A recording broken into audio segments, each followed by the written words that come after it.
कुरुक्षेत्र में खड़े रथ पर केवल युद्ध की तैयारी नहीं हो रही थी, वहां इंसान की भक्ति भी अपनी पहचान ढूंढ रही थी। इसीलिए अर्जुन ने श्री कृष्ण से पूछा, माधव, भक्ति के कितने प्रकार होते हैं और उनके क्या कारण हैं? पार्थ, भक्ति की यात्रा प्रायः दुख या इच्छा से आरंभ होती है।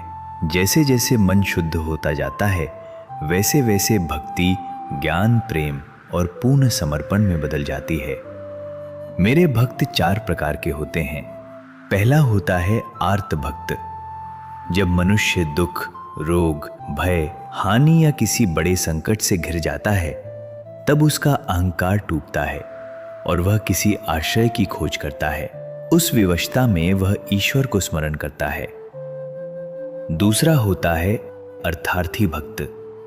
ऐसे भक्त इच्छा से प्रेरित होते हैं।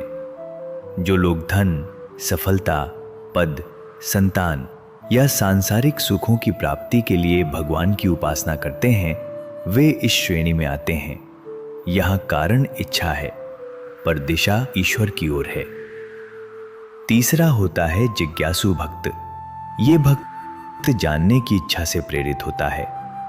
ये भक्ति मन में गहरे प्रश्नों से जन्म लेती है कि मैं कौन हूं, जीवन का उद्देश्य क्या है, ईश्वर और आत्मा का सत्य क्या है। और सबसे विशेष होता है ज्ञानी भक्त, जो सच्चे ज्ञान को जानता है। ऐसा भक्त भक्ति की सर्वोच्च अवस्था में होता है। यहां न दुख की विवशता रहती है, न किसी इच्छा की मांग। ज्ञानी भक्त ये जान चुका होता है कि ईश्वर ही परम सत्य है और उसी से सब कुछ व्याप्त है। तो माधव, फिर आप किसे सच्चा और श्रेष्ठ भक्त मानते हैं?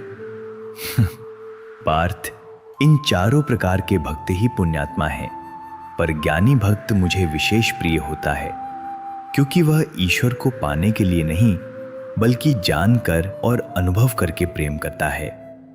यही भक्ति की पराकाष्ठा है।